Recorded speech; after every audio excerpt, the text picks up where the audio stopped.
and people came in, and there's restaurants here, and it was a beautiful day, and they brought their food over and sat down at the benches and spent a couple of hours. It's their neighborhood park. It just happens to be New York City.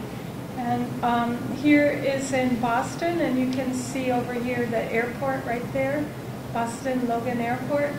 And this, I don't know if you've seen this, but the water raises up and sprays up and down, and it does it erratically. So this was a Labor Day weekend, and it was hot, and I was visiting my son, and all of these kids were out there having a great time, and it was fun just watching them. All right, so this is the last slide, and I just want to say not only does landscaping add value, it's a transformation. So that's probably the environmental psychology part. So this is the Mills building that we were touring today, and this is the Eagles building that was torn down, and this is what it looked like about a year ago. And this is the retaining walls and the courtyards and the steps and the plantings and the shrubs, climbing hydrangeas, everything that are put in place to of this. So this is the solution of how you get from Main Street safely down here to the courtyard. And so, yeah, landscaping is definitely a transformation, and I hope that you all think about it and how it can add value to your own property, to your community, to your neighborhood. If you're doing subdivision and site plan, how can it enhance your community, add to the tax value, help keep people employed. There's a lot of local people out there that have small 1-, 2-, 3-person businesses.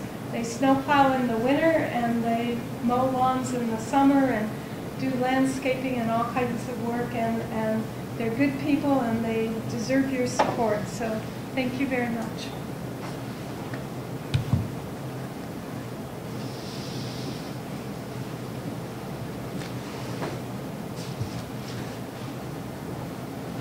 I just want to say thank you, Cynthia, for promoting my profession. Nice of you. You did a great job. Oh, thank you. And I wanted to add the economic benefit of Newmarket Riverwalk and any park in general in a city or town, is it provides another type of place for people to go. If you're bored some Sunday afternoon, you can walk down to the Newmarket Riverwalk. While you're there, you walk into town, get a cup of coffee, enjoy dining somewhere, and it's just an added benefit, added attraction to it downtown. Any kind of park like that is a great thing. So, Jamie, in your work, do you do residential and commercial? Yeah, I've done residential design, commercial. I do a lot of zoning reviews, and I work for civil engineers, so I'm not as involved in landscaping. Mm-hmm. I do a lot of site planning for schools, shopping centers, that kind of thing. Mm-hmm. So not as much in public space. Yeah, not as much parks. I'd like to get into more parks, but I just haven't been doing it recently. But a lot of the work that you do, you have the stormwater management and the impervious surface management. There are also the civil engineers, and the civil engineers contribute to how the science works in a project like that. Yes. And they make it work. Drainage, I can do the grading plan, but in terms of making the drainage work with the environment around, that they have a big impact. You must work hand in hand in terms of planning for stormwater runoff. Oh yeah, yeah. But I also do a lot of shopping centers, a lot of parking lots from like here down in New York State, and I'd love to find a way of providing parks in the middle of the parking lot. But you know, how do you green space? How do you green up a parking lot? It's a real conundrum because the developers want a place that's very visible up to the storefront where people can park. And a lot of us would rather see landscape in the middle of it. And it's a difficult, conundrum that we have. Because a lot of parking lots are empty. And for, 3/4 of the year, 3/4 of the time they are used. And it would be nice to provide parks in the middle of the park. But who's going to use that park? It's people get in their car and drive after that into the store. So, I mean, it might make for a more appealing destination, especially if you're going with a pet or with children. Yeah. I feel think like just you don't want to go in the providing, store. I think providing more landscaping in parking lots is a really good thing, like divider islands that are linear going down the parking lot. A lot of those divider islands can have drainage swales that can be bioretention swales that can take the stormwater and treat it. And So, then that's going to, I know some communities in New Hampshire are looking at setting up stormwater utility districts. And then there's going to be a cost for the business for their share of that. And if you can keep it on site and keep the water clean, you're going to have less costs. yeah. And so there is a fiscal benefit to doing this. Actually, sort of a philosophical question. The question was asked, and part of your presentation said you dealt with sort of the economic development piece of all of that. It would seem to me that's a really difficult thing to quantify. There are some, people go to art museums just to appreciate the beauty of something. I think you can talk about those kinds of things as being a destination. You probably can quantify and measure it. And so I'm wondering, from a planning perspective, it would seem to me that one way of looking at landscaping is first from the environmental perspective, and then to say, okay, these are the things, for example, parking lots, traditionally, at least in this area, if you're going to separate spaces, you build up. Right. Well, the whole low impact development thing says, no, don't build up anymore, build down, so that if you have to have a place to put snow during the winter, you have the rain during the summer, let it flow into these areas so the rain basically stays in the right area and gets filtered and cleaned by the so it's performing an environmental function, but if you can be thinking about, if it's going to be doing an environmental function anyway, can you also make it attractive? Right. Then it seems to me you don't have to sort of struggle with this, how do you quantify something that is really qualitative? That the quantitative piece is from an environmental standpoint. We can measure pretty easily how much it costs us to put in stormwater drains and all those kinds of things, and the cleaning and the vortex, all that kind of stuff. If you don't have to install a new stormwater drain, you can calculate on a piece of paper what that's worth. Yeah, it seems to me it's much more difficult to calculate how many more people are going to go to this store because the parking lot looks nice, as opposed to that store where it doesn't. So I guess from a philosophical standpoint, I guess my question is, when you're looking at a parking lot, do you start from how do you make it look attractive, or do you sort of start from the environmental piece? How do you approach those issues? The way I start is what the developer wants. They want so many spaces per 1,000. And then I look at the zoning regulations, and they tell you how many parking spaces are required. And so you start from there. And then if you can convince the developer to put in more public space, walkways, benches, seating, it's a benefit. But and now with the new rules out there, new standards of providing swales and this kind of thing, there are green spaces that are available, but it's up to the developer or the property owner as to whether or not they want to go that route, spend the extra money. And it's just hard to pitch that idea. But I think we found, at least in New Hampshire, I've heard examples talk about at the New Hampshire Stormwater Institute, where developers actually save money Yeah, by doing those well- kinds of things, because, for example, if you put impervious pavement, Yeah, and you don't have to create this retention pond or detention pond, right. from a development standpoint, you might get a few more houses, or you have more developable area, but at the same time, you're doing something good from an environmental perspective. So, I mean, my sense is that it's not always a cost. Sometimes there can actually be a that's true. significant You're savings. right, that's true. You know, by putting in the stores, the bioretention swales with planting, it's a lot cheaper than putting catch basins and pipes.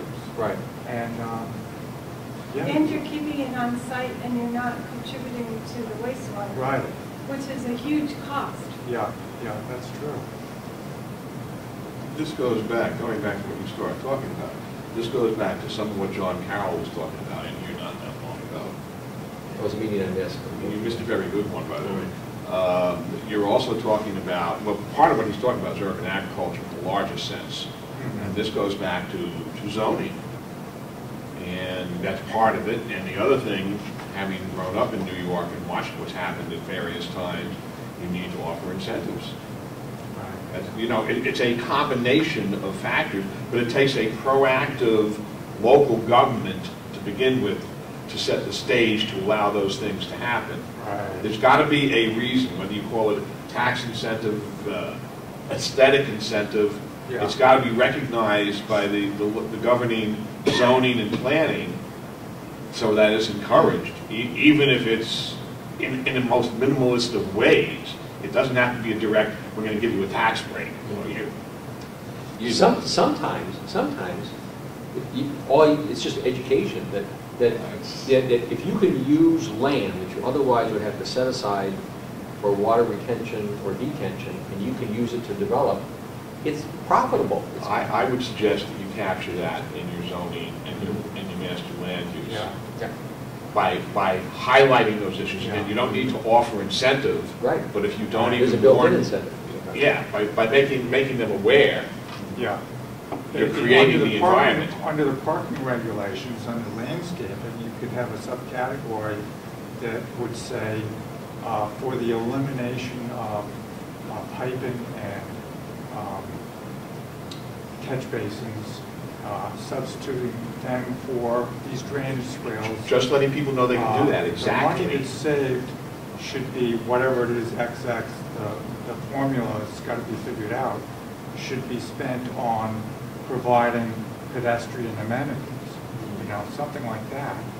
And I haven't seen it in zoning ordinances, but everything that I do is based on the zoning ordinance.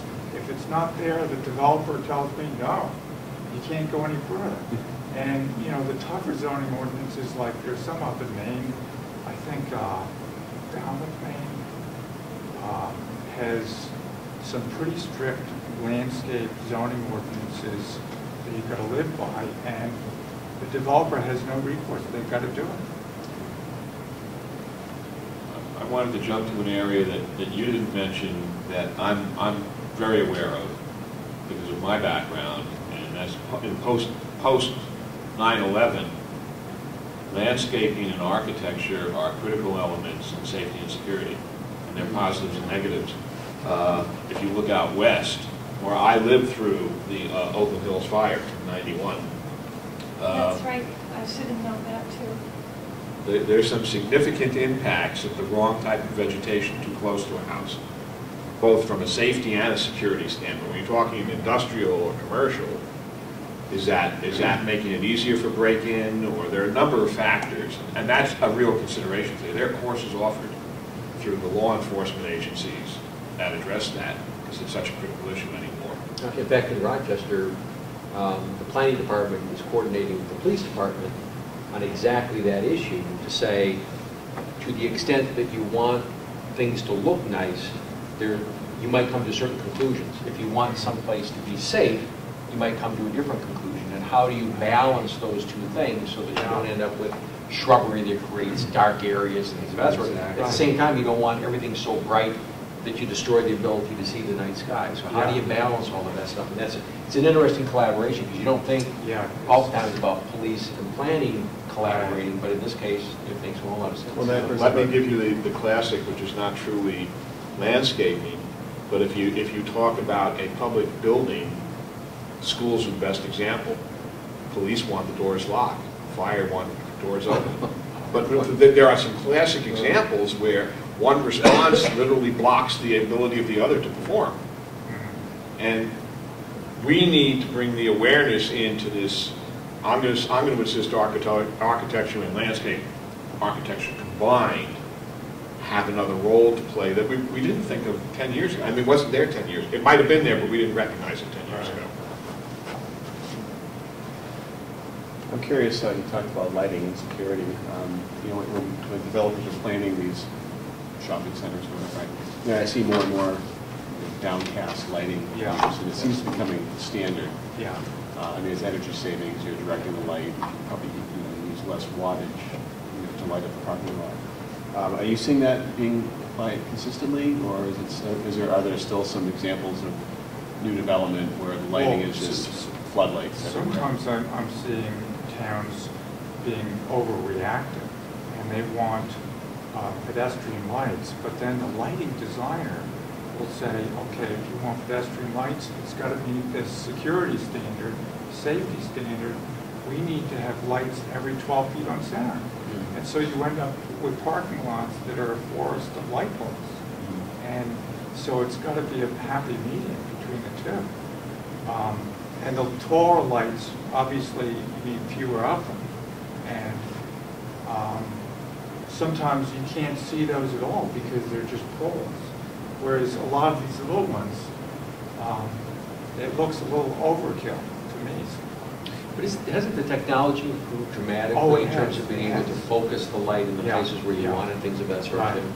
And the pedestrian lights can be used up in the storefronts, and the big parking lot lights. There is still a place, I think, for shoebox variety of lights that are parking lot lights with down light in parking lots. But you know, a combination of the two, I think, is useful. This is where LE can work more closely with this. As technology improves and we can do more with low light cameras, we can reduce the overall lighting need. But it's an interactive, continuum. Yeah. You've got to bring in the various stakeholders. Very complex area. What I've done really recently into it here, is in the entrance road into like a shopping center, put in the pedestrian lights, benches, sidewalks, and then in the other areas where you have a lot of cars, put in a little taller. So you accent certain areas with good-looking pedestrian lower lights. I'd like to say that one safety feature is just being out there. So when I started gardening where I lived, the condo owners told me, why are you doing this? We moved here so we wouldn't have to work outside. We don't want to have any lawn involvement. Go away. And I was like, well, look at all of this. I got all this potential and I could do all this stuff and that would be wonderful. Well, they didn't get the dream, but about a couple of years in, they started getting the dream. But what really happened is our sidewalks through our property are public right-of-way. And so everybody in town is walking through there. And so they see me out there gardening. And so they see ownership. And then I say, hi, how are you? You know, oh, your kids are really growing, you know, and all of a sudden we're talking and chatting. And so it's a community. They're going through, they're not just walking on the sidewalk, they're going through a community. And so now they know when they walk through there, there's people out there, and now there's other owners where I live. There's 10 owners now out of 36 that are now have their own gardens, and they're out there doing their own gardening. And so there's ownership, and there's eyes out there, and there's people watching, and there's people knowing going through that there's people involved in this. So that's a part of building the community and also getting the involvement. I have to admit, it makes it more secure. Yes, it does. I've never heard landscape architecture used as the equivalent of community watch. But Well, it's gardening, that's different. It's all those night orchards that you're But from a planning standpoint, when you have people around, you have less vandalism, you have less graffiti, all of those kinds of things. It's when you sterility and the impersonality. Exactly, and the isolation and all the rest, and allows some of the activities that we don't want to have happen. So that's another thing, it would seem to me, with landscape architecture, the more of a feeling that it belongs to somebody, that it's being kept, and that people are paying attention, the less hospitable it is to those people that want to do things where it's dark and people can't see it, and all the rest of that kind of stuff. So there's I don't think we've oftentimes thought about the fact that some very small investments can pay some very large dividends in the long run. It's a lot less expensive to keep a place safe by having people being part of a community than it is to hire a whole bunch of new police officers. Right. Yeah, my condo association gives me $1,000 a year for perennial and annual plants, and then I get to spend it wherever I want. That's a lot less expensive than hiring a Yeah, security it guard. is, or having a gardener landscaping firm. I mean, we also have landscapers, but for $1,000 they get that investment, and I think it's a really good deal.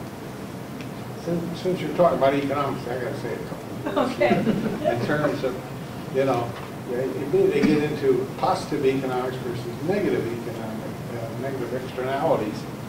And as a selectman who has a planning board who has attempted to, in site review and so forth, especially on industrial sites and so forth, said, well, you've got to put some shrubs here, but they really don't give much guidance, and so the people stick stuff in there, and the idea is that it's going to screen or so forth, and then what they put in there, they put some twigs in there, and then half of them die, and one thing it doesn't screen well, and then people bitch it to the planning board, and the planning board then says, well, in this town, the selectmen are the ones that's going to enforce it or administer it and so forth. And we say, well, we don't do that. The planning board doesn't enforce any of this stuff, so they don't think about it. I have fights with them because they put these special conditions on, and not just shrubs or trees, but on other things too. And then problems don't show up sometimes for about 10 years, and then you got a mess.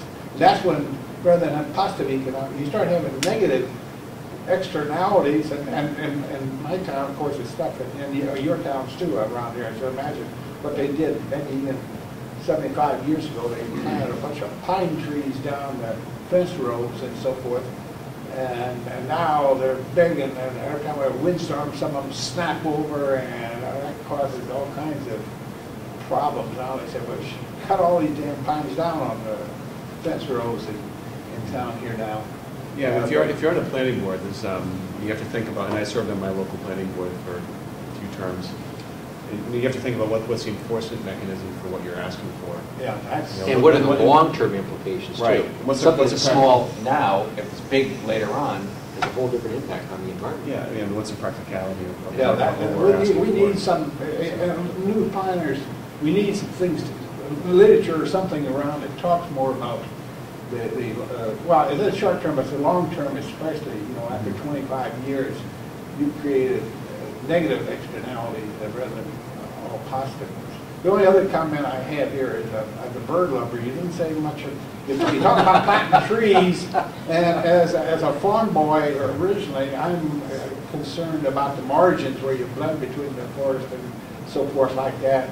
And there we need to, well, of course, the wildlifers and some people do spend their time trying to educate people about that, but selecting a shrub, and a poor landowner, you can plant a couple of shrubs out, and you don't have to pay lots of money for the landscape architect to come over and design all this.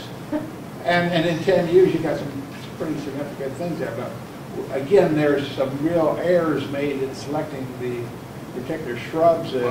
Some of them, I planted a bunch of monoflora roses, and got that damn seed dropped all over the area. Well, I was going to say, yeah, because going hand in hand with habitat is choosing shrubs that are indigenous or at least not overly invasive, right? Right. I mean, I guess everybody thought barberry was great and multiflora, but it's a scourge in our landscape. I planted some of those. That stuff is all of it's taken over our landscape.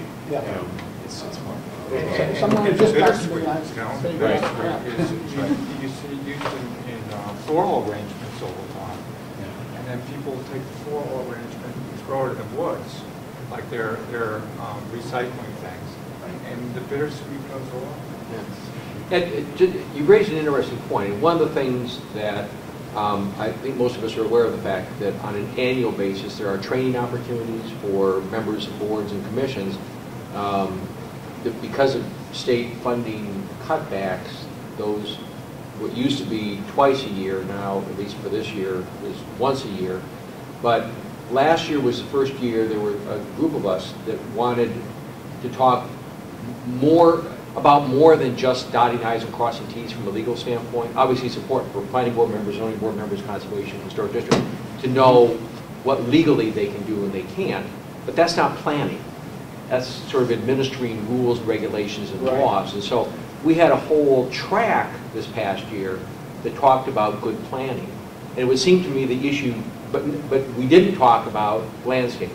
It would seem to me that would be another kind of a track that could help educate people who are in the planning field that just picking out a tree and planting it is not nearly enough. You've got to be thinking about, in a downtown area, what are those trees going to do in terms of signage for the businesses?